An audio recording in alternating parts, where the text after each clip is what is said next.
Hello students, good morning. हम लोग alcohol बनाने की विधियां पढ़ रहे थे। एल्कीन पर अम्लीय जल योजन से एल्कोहल कैसे बनाया जाता है, ये रिएक्शन आपने लास्ट क्लास में पढ़ी थी। देखिए, CH2 double bond CH2 alkene हमने लिया था, और देखिए जल योजन हमने कैसे करवाया था, तनु H2SO4 की उपस्थिति में, है ना, अम्लीय जल योजन। तो इसमें हमने कहा था कि जो H और OH है ना, दो पार्ट बनेंगे ना, वाटर मॉलिक्यूल जब डिवाइड होगा HOH में, तो उसमें ये जो पाई बॉन्ड है, इसके टूटने से दो नए सिग्मा बंध बनेंगे, एक सिग्मा बंध यहाँ और एक यहाँ। देखो लास्ट क्लास में हमने ये पढ़ लिया था। तो एक जगह हम जोड़ेंगे हाइड्रोजन और एक बंध से OH। तो जैसे मैं कहूँ यहाँ H जोड़ा और यहाँ OH, तो ये क्या बन गया बेटा, CH3CH2OH एल्कोहल। ठीक है, ऐसा हमने लास्ट क्लास में पढ़ लिया था। आज हम पढ़ेंगे इसकी मैकेनिज्म कि जो एल्कोहल बना है एल्कीन से, है ना, CH2 double bond CH2 alkene है, तो कैसे बना। देखिए मैकेनिज्म क्या होती है, आप जानते हैं कि क्रिया में कौन कौन से पद प्रयुक्त हुए हैं उत्पाद बनने में। तो यहाँ सबसे पहले जो H2SO4 है ना, ये अपना H+ देगा और H+ दे करके और कार्बोनियम आयन बनाएगा एल्कीन पर, वो H+ जुड़ेगा। तो क्रिया विधि मैकेनिज्म, इसमें H2SO4 इसका आयनन होगा, है ना, और ये H+ और HSO4 माइनस में डिवाइड होगा। अब बेटे जी H+ को हम बोलते हैं प्रोटॉन आयन, है ना, और प्रोटॉन तभी दिया जाता है जब कोई लेने वाला होता है। अब यहाँ पे लेने वाले कौन है, H2SO4 H+ देगा, या तो वाटर ले या फिर एल्कीन ले।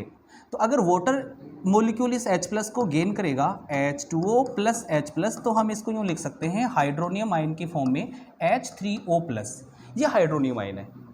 ठीक है, हाइड्रोनियम आयन हो या डायरेक्ट H+ को आप जब CH2 डबल बॉन्ड CH2 यानी एल्कीन पर इसका अटैक दिखाओगे, ये लो हाइड्रोनियम आयन H+ और H2O के कॉम्बिनेशन से बना है। अब ये H3O+ क्या देना चाहता है, H+, ताकि वापस ये किस फॉर्म में आ जाए, H2O के रूप में आ जाए। H+ या तो ये कार्बन ग्रहण करे या फिर ये कार्बन ग्रहण करे। देखिए हमें ये देखना है कि मान लीजिए हाइड्रोनियम आयन इस कार्बन से टक्कर करता है, तो ये कार्बन क्या करेगा कि इलेक्ट्रोमेरिक इफेक्ट जो होता है, इलेक्ट्रोमेरिक प्रभाव जो होता है, उसके अनुसार हम ये पढ़ चुके हैं कि अगर कोई पॉजिटिव स्पीसीज जो असंतृप्त कार्बन पर टक्कर करेगी, तो उसके जो पाई बंध का विदलन है वो उस कार्बन की ओर होगा जिस पर धनावेशित स्पीसीज टक्कर कर रही है। तो यहाँ देखिए, ये हाइड्रोनियम आयन अगर इस कार्बन पे टक्कर करे, तो ये जो पाई बॉन्ड के इलेक्ट्रॉन हैं ये ट्रांसफ़र होंगे इस कार्बन की ओर, और ये कार्बन क्या करेगा, उन इलेक्ट्रॉनों को उस H+ को देगा और ग्रहण करेगा। तो यहाँ ये बनेगा CH2। जरा सोचो, ये वाले पाई बॉन्ड के इलेक्ट्रॉन अगर कार्बन पे आ गए और वो इलेक्ट्रॉन H+ को दिए जा रहे हैं, तो यहाँ डबल बॉन्ड की जगह मैं बनाऊंगा सिंगल बॉन्ड, और आगे क्या लिखूंगा बेटा, CH3, क्योंकि दो हाइड्रोजन ऑलरेडी हैं। H+ यहाँ से ये गेन कर लेगा, तो यहाँ क्या हो जाएगा, CH3। ठीक है, अब आप एक बात बताओ कि अगर ये दोनों इलेक्ट्रॉन यहाँ से यहाँ ट्रांसफ़र हो गए, तो इस कार्बन पर कौन सा चार्ज आएगा, प्लस, है ना, यहाँ नहीं लिखेंगे उस प्लस को, ट्रांसफ़र हो गया ये इलेक्ट्रॉन जब इस कार्बन पे, तो यहाँ जो है ये कार्बन पे प्लस आएगा। तो ये बन गया ethyl carbonium ion, carbonium ion. तो बेटा ये पहला पद होता है ना, फर्स्ट स्टेप। इसमें हमने क्या देखा, H2SO4 के द्वारा जो H+ दिया जाता है, उस H+ को H2 मोलिक्यूल जो होता है, जल अणु होता है, वो ग्रहण कर हाइड्रोनियम आयन बनाता है, और हाइड्रोनियम आयन जब अटैक करता है एल्कीन पर, जो हमने यहाँ पे एथीन ले रखा ना, उस एथीन पर, तो वो एथीन बना लेता है कार्बोनियम आयन। तो एथीन से बनने वाला जो कार्बोनियम आयन है उसका नाम होगा एथिल कार्बोनियम आयन।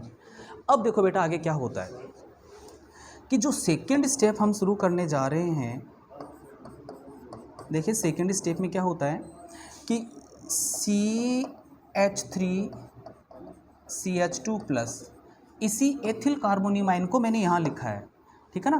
देखो यूँ पलट के ऐसे लिख दिया। आप ये मत सोचना कि ये कोई अलग चीज़ है, देखो CH3CH2+ और ये भी CH3CH2+ है, तो एथिल कार्बोनियम आयन। अब इस एथिल कार्बोनियम आयन पर जो जल अणु है उसका नाभिक स्नेही आक्रमण होगा, क्योंकि जल तो हमने ऑलरेडी ले रखा है, जल योजन करवाना है तो जल तो वहाँ पे है ही। जिस पात्र में जैसे टेस्ट ट्यूब वगैरह में हम ये रिएक्शन करवा रहे हैं तो वहाँ पे जैसे एल्किन है, एल्किन के साथ में क्या लिया हुआ है, जल लिया हुआ है और H2SO4 लिया हुआ है। तो जल जो है उसका नाभिक स्नेही आक्रमण होगा।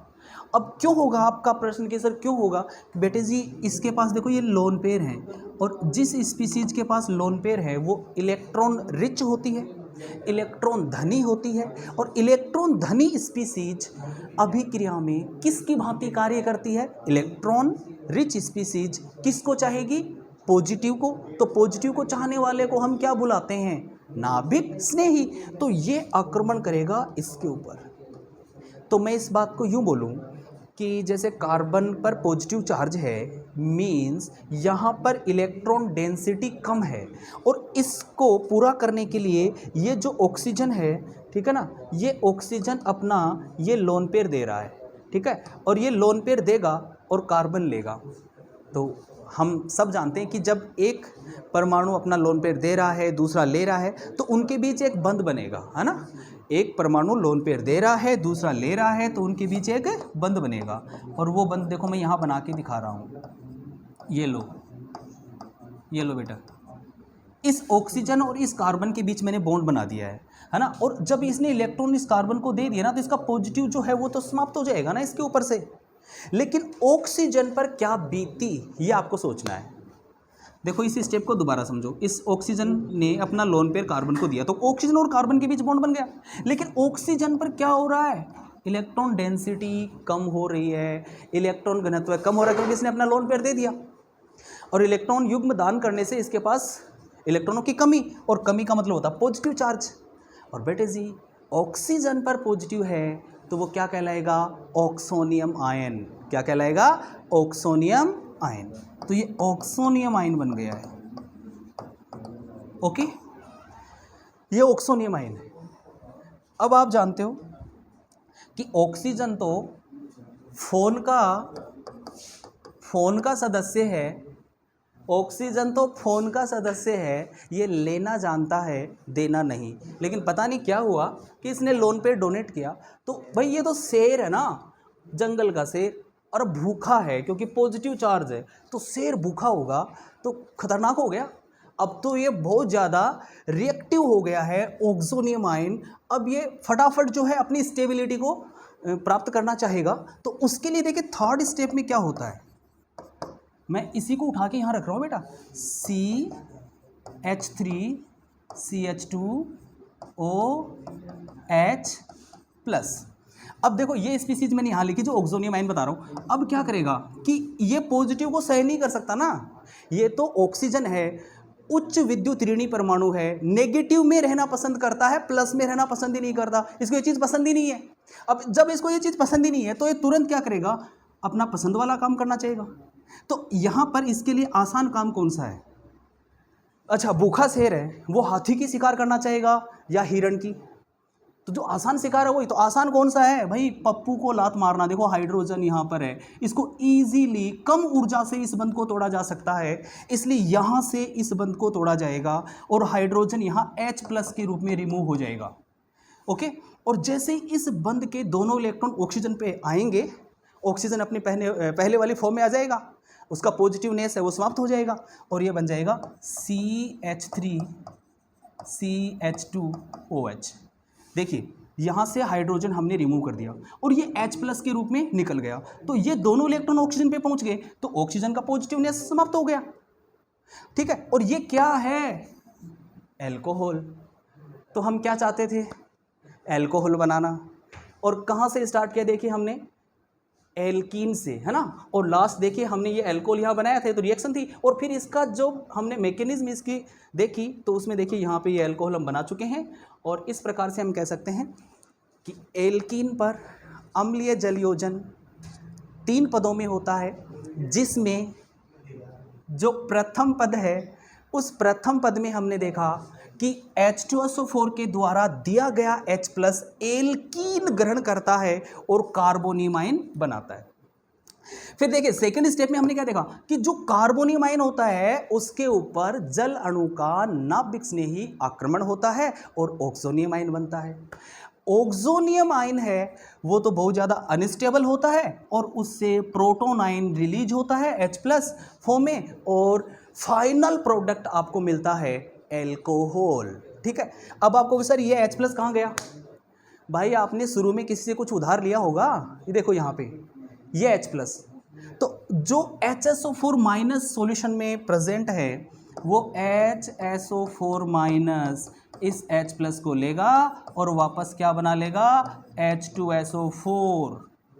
तभी तो कहते हैं क्या कि H2SO4 किस रूप में कार्य कर रहा है यहाँ पे, उत्प्रेरक के रूप में। बेटा उत्प्रेरक कौन होता है, जिसका खुद का कुछ ना बिगड़े लेकिन वो सारा रिएक्शन पर अपना प्रभाव डाले, और यही तो उसने किया।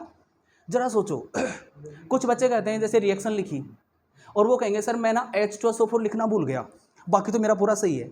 तो मैं उन स्टूडेंट से कहना चाहूँगा बेटा अगर तू H2SO4 लिखना भूल गया तो जरा सोच H2SO4 नहीं होता तो H+ कौन देता, अगर H+ नहीं दिया जाता तो यहाँ हाइड्रोनियम आयन नहीं बनता, हाइड्रोनियम आयन नहीं बनता तो कार्बोनियम आयन नहीं बनता, कार्बोनियम आयन ही नहीं बनता तो ऑक्सोनियम आयन कहाँ से बनता, और ऑक्सोनियम आयन नहीं बनता तो फिर एल्कोहल कैसे बना सकते हो, इसलिए H2SO4 लेना जरूरी है। ओके बेटा, आज की क्लास में आपने देखा एल्कीन से एल्कोहल कैसे बनाया जाता है। अब एक क्वेश्चन जो है मैं आपको देता हूँ उसको सॉल्व करने की कोशिश करना आप। प्रश्न है अपना बेटा ये CH3CH डबल बॉन्ड CH2। अच्छा एल्कीन से एल्कोहल, तो ये भी तो एल्कीन है, प्रोपीन है, ये भी एल्कीन है। अब इससे एल्कोहल आपको बनाना है, और ये लो वाटर है ना, और एसिड ये लो H2SO4 डाइल्यूट है, तनु H2SO4। तो इसका प्रोडक्ट आप क्या बनाएंगे, सोचो। जो मैंने सिखाया उसके अकॉर्डिंग आप कहेंगे सर ये पाई बॉन्ड तोड़ेंगे हम, पाई बॉन्ड तोड़कर 2 सिग्मा बॉन्ड बनाएंगे, एक इस कार्बन पर बनाएंगे इस कार्बन पर बनाएंगे, एक जगह हम H जोड़ेंगे एक जगह हम OH जोड़ेंगे, और ऐसा करने से एल्कोहल बन जाएगा। लेकिन ऐसा अगर आप करोगे तो एक स्थिति इसमें यह बनेगी, देखना CH सिंगल बॉन्ड CH2, और दूसरी स्थिति में लिख रहा हूँ CH3CH CH2। देखिए ये सिग्मा बॉन्ड और ये सिग्मा बॉन्ड, यहाँ इस पर भी सिग्मा बॉन्ड मैं बना रहा हूँ। पहली स्थिति में हम ये देख रहे हैं कि अगर H और OH को आप जोड़ो तो कुछ स्टूडेंट कहेंगे सर मैं H को यहाँ जोड़ूंगा और OH को मैं यहाँ जोड़ूंगा। बट सेकंड सिचुएशन में स्टूडेंट ये भी तो कह सकते हैं, या आप में कुछ स्टूडेंट सोच भी रहे होंगे कि सर ऐसा भी तो हो सकता है कि OH बीच वाले कार्बन पे जुड़े और H लास्ट कार्बन पे जुड़े। तो अब इसमें हो क्या गया, ये एल्कोहल है प्रोपेन 1-ओल। कौन सा है ये, प्रोपेन 1-ओल, और ये एल्कोहल है प्रोपेन 2-ओल। तो आप बताओ अगर हम प्रोपेन की रिएक्शन करवाएं इसी अम्लीय जल योजन वाली तो हमें लास्ट में जो प्रोडक्ट मिलेगा वो प्रोपेन 1-ओल बनेगा या प्रोपेन 2-ओल बनेगा, कौन सा बनाएं हम। और अगर दोनों बनाएं तो क्या हम ये कह सकते हैं कि दोनों बराबर बनेंगे या कम ज़्यादा बनेंगे। तो इन सवालों का जो जवाब है वो बेटे जी आप कैसे दे सकते हैं, जैसे मैंने पहले चैप्टर में एल्कीन पर HX के योग को मार्कोनिकॉफ से समझाया था, सेम वही कॉन्सेप्ट कहें या कहें कि वही नियम इस पर आप अप्लाई करोगे और कहोगे कि असंतृप्त और असम्मित हाइड्रोकार्बन पर अगर जलयोजन करवा रहे हो, सीधी बात करें असम्मित